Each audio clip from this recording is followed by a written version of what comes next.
لا إله إلا الله محمد رسول. Assalamualaikum warahmatullahi wabarakatuh. Alhamdulillah alladzi arsala rasulahu bil huda wa dinil haqqi liyudhhirahu 'ala dini kullihi wa kafa billahi 'alima. Ashhadu an la ilaha illallah wahdahu la syarika lahu wa ashhadu anna sayyidina Muhammadan abduhu wa rasuluh. Allahumma shalli wa sallim wa barik ala sayyidina Muhammadin wa ala alihi wa ashabihi wa man tabi'ahum ila yaumiddin. Rabbi shrah li sadri wa yassir li amri wahlul 'uqdatam min lisani yafqahu qawli, amma ba'd. Saudara-saudara, bapak dan ibu jamaah salat subuh, puji dan syukur kita panjatkan kehadirat Allah Subhanahu wa taala atas semua limpahan nikmat dan rahmat yang diberikan kepada kita. Alhamdulillah Allah berikan kesehatan dan kelapangan waktu sehingga kita bisa berkumpul di masjid yang kita cintai ini untuk melaksanakan salat subuh berjamaah, mengikuti kajian ilmu yang insyaallah berkaya pengetahuan kita dan memperbaiki amalan kita. Dan alhamdulillah kita telah memasuki hari ke-15 ibadah saum Ramadan. Insyaallah Allah menerima ibadah saum kita dari ibadah dengan pahalanya. Salawat dan salam kita berharap selalu tercurah kepada Nabi Muhammad sallallahu alaihi wasallam, untuk keluarganya, untuk para sahabat, untuk para tabi'in, untuk para tabi'ut tabi'in, untuk para ulama, dan untuk seluruh umatnya, termasuk kita semua bersama keluarga kita yang ada di masjid ini. Insyaallah akan mendapatkan syafaat di yaumul akhir nanti. Amin ya mujibu sa'ilin. Bapak sekalian, mari kita baca kembali hadis-hadis yang berhubungan dengan ibadah saum Ramadan. Kita lanjutkan kajian minggu lalu. Kitab yang kita baca masih sama, kitab Sahih Bukhari, jilid pertama, Sahih Imam Nawawi. Hadis yang kita baca adalah hadisnya 1796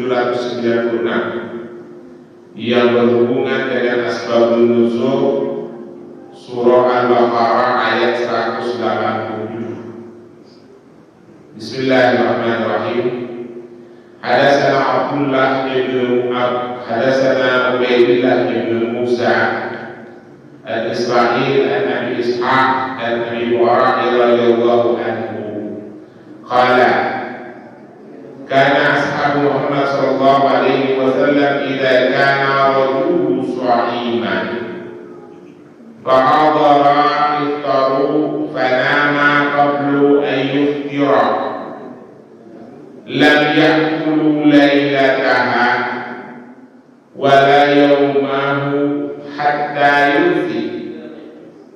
Wa inna Haris ibnu Sirmah al-Ansari kana sha'iman falamma hadara iftaru ata imra'atuhu faqala laha a'indaka ta'amun qalat la walakin antilahu fa'adlahu lak wa kana yawmahu ya'malu falaghabathu 'aynahu faja'athu imra'atuhu falamma ra'atuhu qalat haybatan khaybatan lak falamma intasafa an-nahara khais alaihi fadhukira dhalika Nabi sallallahu alaihi wasallam fanazalat hadhihi al-ayah uhila lakum laylata siyama rakasa ila nisa'ikum kunna libasul lakum wa antum libasul lahunna, dan seterusnya. Fafiru biha fara'as syadida wa nazalat wa kullu washrabu hatta yatabayyana lakum khaydul abyad min khaydil aswad. Bapak sekalian, jadi hadis ini bercerita tentang asbabun nuzul surah Al-Baqarah ayat 187 yang bercerita Allah membolehkan pada malam bulan Ramadan bagi suami istri untuk saling bercumbu, kurang lebih gitu ya. Nanti baca surahnya ya, surah 7 ya. Dan membolehkan dan makan dan minum pada malam bulan Ramadan sampai datangnya waktu qadar. Yang bunyinya uhilla lakum lailatas siyama rafasa ila nisaikum kunna libasul lakum wa antum libasul lahunna dan seterusnya. Ya. Jadi begini ceritanya. Kira-kira artinya begini. Meriwayatkan kepada kami Ubaidillah ibnu Musa dari Israel. Maksudnya bukan dari Israel, namanya Israel. An Abi Ishaq an Bara radhiyallahu anhu. Qala, dia berkata si Bara, karena ashabul Muhammad sallallahu alaihi wasallam idza kana rajulu sha'iman fa hadara iftaru fa nama qabla al-iftirah. Tentang awal-awal dipartukannya puasa Ramadan, ya tentu pada waktu itu belum ada sholat tarawih ya. Ada kebiasaan para sahabat itu suka tidur, mungkin lelah kali ya. Tidur pada malam hari atau tidur pada sore hari sebelum waktu berbuka puasa. Lam yaqulu lailatahu wa la yaumahu. Sampai ada sahabat yang ketiduran, tidak makan dan tidak minum pada siang hari maupun malamnya. Bapak sekalian, sebelum turun surah Al-Baqarah ayat 187, hukum puasa dulu, hukum saum Ramadan itu. Kalau kita buka puasa setelah waktunya tiba, itu tidak boleh tidur. Begitu kita tidur, bangun, harus mulai puasa lagi. Jadi misalnya saya buka puasa jam 6 maghrib, habis itu saya ketiduran setengah jam aja. Bangun-bangun kira-kira setengah 7 sholat maghrib. Itu udah harus puasa Pak. Terus sampai besok maghribnya. Itu hukumnya. Untung aja itu udah boleh waktu sekarang. Bisa kebayang kan Pak? Habis buka puasa, tidur-tiduran sejam, bangun jam 7 malam, puasa lagi kita. Buka-buka besoknya jam 6 sore. Ya. Untung tidak mudah berlaku hukum itu. Kalau berlaku lumayan berat. Bisa 24 jam kita puasa. Nah, lalu ada sahabat yang namanya Qais ibnu Sirmah al-Ansari.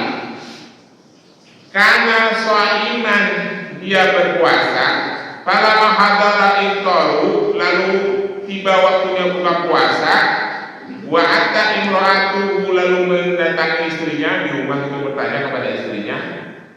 Faqala laha, dia bertanya kepada istrinya, "Ainda ta'amun?"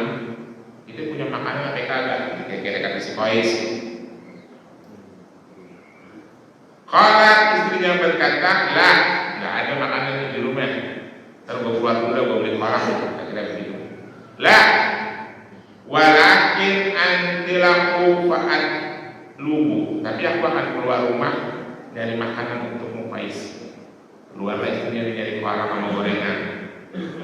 Keluar istrinya dari kolam sama gorengan.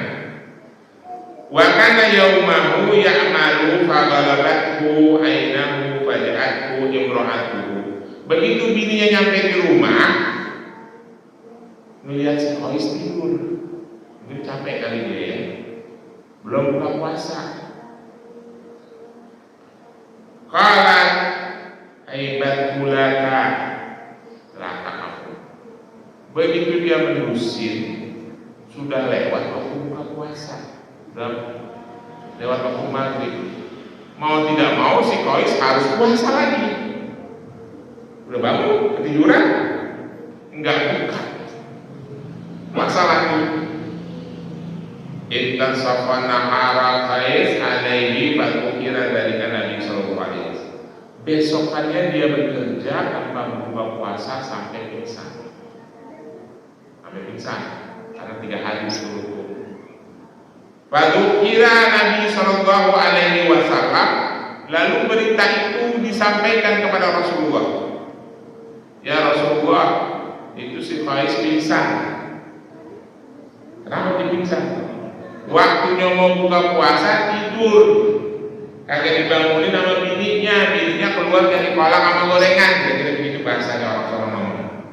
Terus, ya udah begitu dia bangun, udah waktunya lewat buka puasa, ya mau kamu puasa lagi. Besokannya kejadian lagi begitu, akhirnya dia pingsan tuh kerja. Gara-gara kagak makan 3 hari, 3 malam, enggak minum. Lalu Rasulullah berdiam, panazzalat hadhil ayat, maka turunlah surah Al-Baqarah ayat 187. Uhilla lakum lailatas siyama rafasa ila nisaikum kunna libasul lakum wa antum libasul lahum, dan seterusnya. Maka untuk menjawab pertanyaan permasalahan si Qais yang kagak makan gak minum 3 hari berturut-turut gara-gara ketiduran menjelang buka puasa, turun ayat yang bunyinya kurang lebih, dihalalkan bagi kalian rafasa ila nisaikum, untuk berjumbu gitu ya. Berjumbu diartikan sendiri ya, kepada istri-istri kalian di malam bulan puasa. Ada juga kalimat dalam ayat itu yang berbunyi wa kulu washrabu hatta yatabayyana lakum khaytul abyad minal khaytil aswad. Dan minum dan makan minumlah kalian semua sampai nampak benang-benang hitam dan benang-benang putih dan benang-benang hitam minal fajri, daripada waktu fajar. Jadi dengan turunnya ayat itu, para sahabat bergembira.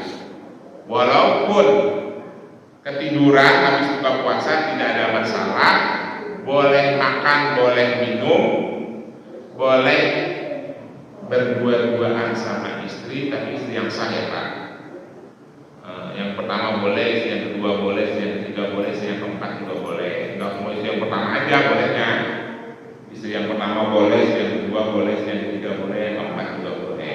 Ya, pada malam bulan Ramadan. Itulah ayat asbabun nuzul dari ayat surah Al-Baqarah ayat 187. Jadi sebelumnya bulan puasa itu, kalau ibadah kewajiban puasa Ramadan itu pada masa awal-awal diwajibkan, itu begitu kita tertidur malam baru harus puasa. Tetapi dengan turunnya surah Al-Baqarah ayat 187, maka alhamdulillah dibolehkan. Dan alhamdulillah kita di Indonesia ini puasa Ramadan cuma 14 jam ya Pak. Jadi itu adalah waktu yang ideal. Ada yang puasanya 18 jam, ada yang puasanya bahkan 23 jam di satu kota di Rusia. Tapi ada yang puasanya lebih kurang dari 14 jam. Saudara-saudara kita di Australia itu, kalau lagi musim panas cuma nggak nyampe 12 jam dia puasa, karena jam 6 sahur jam 5 buka puasa. Jadi itu hadisnya yang berhubungan dengan dibarengkannya bulan puasa Ramadan dan kebolehan-kebolehan pada malam bulan Ramadan. Lalu kita lanjutkan lagi pada hadis berikutnya. Hadatsana Hadas ibnu Minhal, hadatsana Husam, qala akhbarani Husain ibnu Abdurrahman, Al-Sayyid Abdi Ibnu Hatim radhiyallahu anhu qala lama nazalat hatta yatabayyana lakum khaytul abyad min khaytil aswad. Kata si Ibnu Hatim, ketika turun ayat surah Al-Baqarah 187 yang berbunyi wa kulu washrabu hatta yatabayyana lakum khaytul abyad min khaytil aswad minal fajri, dan makan minumlah kamu pada malam bulan Ramadan sampai nampak benang-benang hitam dan benang-benang putih di antara benang-benang hitam. Amatu ilal iqal al-iqali aswad wa ilal iqali abyad. Aku, kata si Abu Hatim, ngambil benang hitam dan benang warna putih. Waja'altuha madanuna tahtal sadati, aku taruh di bawah bantal. Waja'altu unzuru fil laili fala yastabihu. Lalu malam-malam aku lihat nggak kelihatan apa-apa. Jadi si Abu Hatim ini menafsirkan ayat Al-Quran itu secara letterless karena nampak benang putih di antara benang-benang hitam. Dia ngambil benang taruh di bawah bantalnya. Malam-malam dia mau lihat kelihatan apa enggak. Ternyata nggak kelihatan. Faqadatu ala Rasulullah sallallahu alaihi wasallam. Lalu aku sampaikan kepada Rasulullah sallallahu alaihi wasallam. Fadzakatu lahu dzalika faqala. Mendengar itu Rasulullah berkata, innama dzalika sawadul laili wa bayanun nahar. Maksudnya, kata Rasulullah, adalah waktu fajar. Waktu fajar itu batas kita boleh makan dan minum itu adalah ketika telah terlihat akhir dari masa gelapnya fajar, masa gelapnya malam, sampai awal terangnya siang, kira-kira begitu ya.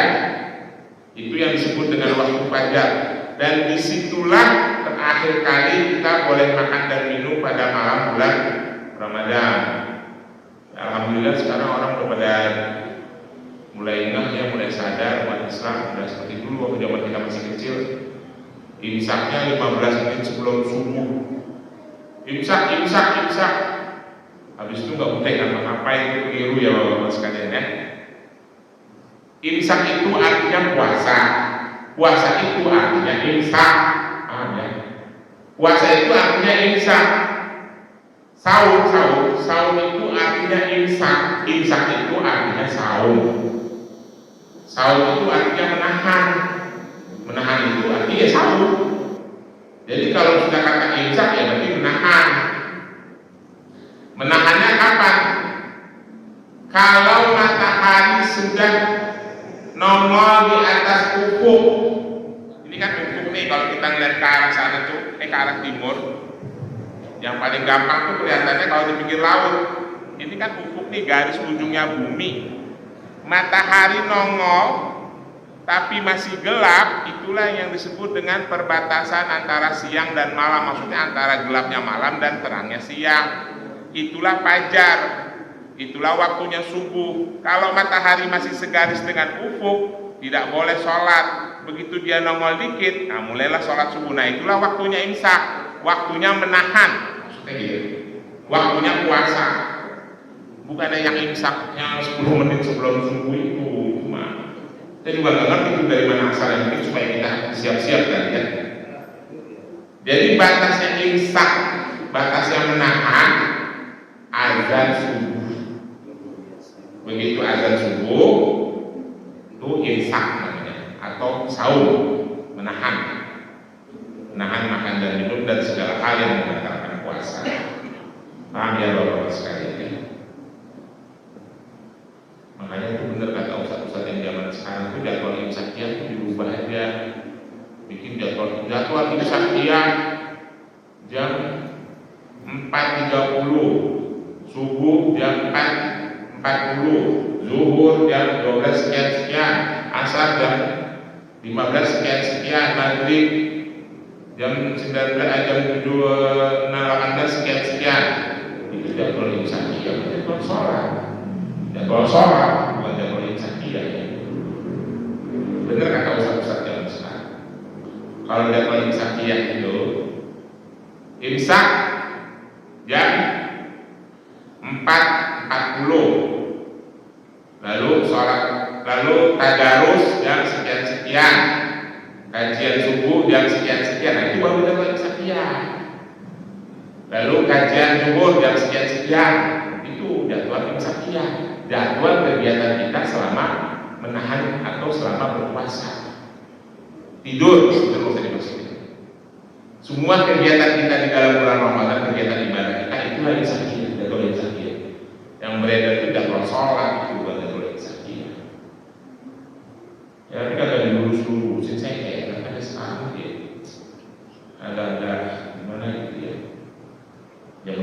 bisa paham ya. Lalu kita lanjutkan hadisnya. Bismillahirrahmanirrahim. Hadis nomor 1799. Hadatsana Ubayd bin Ismail Al-Amir Usamah Ubaydillah An-Nafi Ibn Umar Al-Qasim wal Qasim bin Muhammad an Aisyah radhiyallahu anha. Ana Bilal kana yu'adhinu bil-lail. Faqala Rasulullah sallallahu alaihi wasallam kulu washrabu hatta yu'adhina ibnu Ummu Maktum. Wa innahu la yu'adhinu hatta yatla'ul fajri. Ini jelas ya. Kira-kira kata Aisyah radhiyallahu anha begini, bahwasanya Bilal bin Rabah karena yu'adhinu bilail, si Bilal itu kalau azan subuh, kan azan subuh itu dua ya Pak. Di sini juga kita sering dengar dua kan, ada yang azan pertama peringatan, ada yang azan kedua yang waktu fajar. Nah kata Aisyah bahwa Bilal itu azan Bilal itu azan subuh masih agak gelap, agak malam. Malam itu maksudnya sebelum fajar itu disebut malam. Kalau udah fajar udah bukan malam. 1 menit sebelum fajar itu masih disebut malam. Ya, 10 menit sebelum fajar itu disebut malam. Pokoknya malam ya. Setelah matahari terbenam sampai terbit fajar itu disebutnya malam lain ya. Nah, kalau di kita kan beda. Kalau udah di atas kosong-kosong itu udah disebutnya pagi. Kalau pengertiannya saya Islam, begitu gurub matahari terbenam sampai dia terbit lagi, itulah yang disebut lain, yang disebut dengan malam. Nah, kata Aisyah, Bilal itu kalau azan malam, maksudnya sebelum fajar. Faqala Rasulullah sallallahu alaihi wasallam, maka Rasulullah sallallahu alaihi wasallam berkata, wa kulu washrabu hatta yu'adhina ibnu Ummu Maktum. Makan dan minumlah kalian sampai kalian mendengar Abdullah ibnu Ummu Maktum azan. Jadi kalau azannya si Bilal kata Rasulullah, biarin dia azan, kalian masih tetap boleh makan dan minum. Yang udah harus imsak, harus menahan adalah sampai terdengar azannya si Abdullah ibnu Ummu Maktum. Jadi azannya dua, pertama Bilal azan, beberapa menit kemudian baru si Abdullah azan. Nah, azannya Abdullah itu yang disebut dengan azan subuh. Nah itulah batas imsak, batas saum, batas menahan ya untuk melakukan ibadah puasa. Kata Rasulullah, makan dan minumlah kalian sampai yu'adhina Abdullah ibnu Ummu Maktum, sampai si Abdullah ibnu Ummu Maktum azan. La yu'dhinu, karena dia itu tidak azan hatta yatla'ul fajr. Dia itu si Abdullah ibnu Ummu Maktum tidak akan azan kecuali telah yatla'ul fajr, sudah terbit fajar. Jadi begitu matahari udah nongol, baru dia azan subuh. Nah itulah mulai kita imsak, mulai kita sahur. Ya. Jadi sekarang tinggalkan itu ya, yang kemarin-kemarin itu imsak 10 menit sebelum subuh. Gue bingung kenapa bisa begitu, kenapa bisa ada itu gitu. Mungkin itu peringatan dan supaya kita siap-siap tadi. 5 menit sebelum azan subuh, pas lagi 2 menit sebelum azan subuh, makan aja, minum aja, tidak masalah. Ya, kurang lebih begitu pemahamannya. Satu lagi, hadis terakhir, hadis nomor 1800. Bismillahirrahmanirrahim. Hadatsana Muslim bin Ibrahim, hadatsana Hisham, hadatsana Qatadah, an Anas an Zaid bin Tsabit radhiyallahu anhu qala tasaharna ma'a Nabi sallallahu alaihi wasallam summa qama ila salati qultu kam kana baina adzan wa sahur qala qadru khamsinan ayatan. Kata si Zaid Ibnu Sabit, artinya kalau lebih Zaid Ibnu Sabit radhiyallahu anhu berkata, tasaharna kami bersahur ma'a Nabi sallallahu alaihi wasallam. Kami makan sahur bersama Nabi sallallahu alaihi wasallam. Setelah makan sahur, qama ila sholati, lalu Rasulullah bangkit untuk melaksanakan sholat subuh. Sholat subuh itu termasuk rangkaiannya, itu termasuk sholat sunnah azan. Artinya azan sudah datang. Lalu sahabat bertanya, kam bainal azan wa sahur? Kira-kira jaraknya berapa lama antara azan dan sahur, azan subuh yang kedua ya? Qala si Zaid bilang, kira-kira khamsinal ayat. Kira-kira waktunya itu sepanjang membaca 50 ayat. Ya, jadi ada jeda, mungkin itu kali yang dimaksud ya, antara waktu imsak yang sudah ada di jadwal itu yang jaraknya 10 menit, karena berpedoman pada hadis ini mungkin. Yaitu begitu Rasulullah selesai makan, lalu dia berdiri untuk sholat karena sudah terdengar azan. Ditanya oleh para sahabat kepada Zaid, berapa jaraknya? Kira-kira sejak sewaktu bacaan 50 ayat.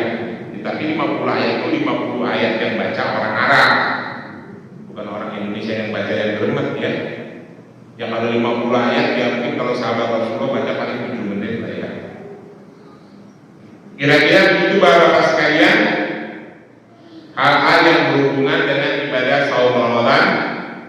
Mudah-mudahan menambah kawasan dan pengetahuan kita bersama. Lebih kurangnya mohon maaf. Kalau ada pertanyaan saya persilakan. Ada pertanyaan? Kalau tidak ada, terima kasih. Wassalamualaikum warahmatullahi wabarakatuh.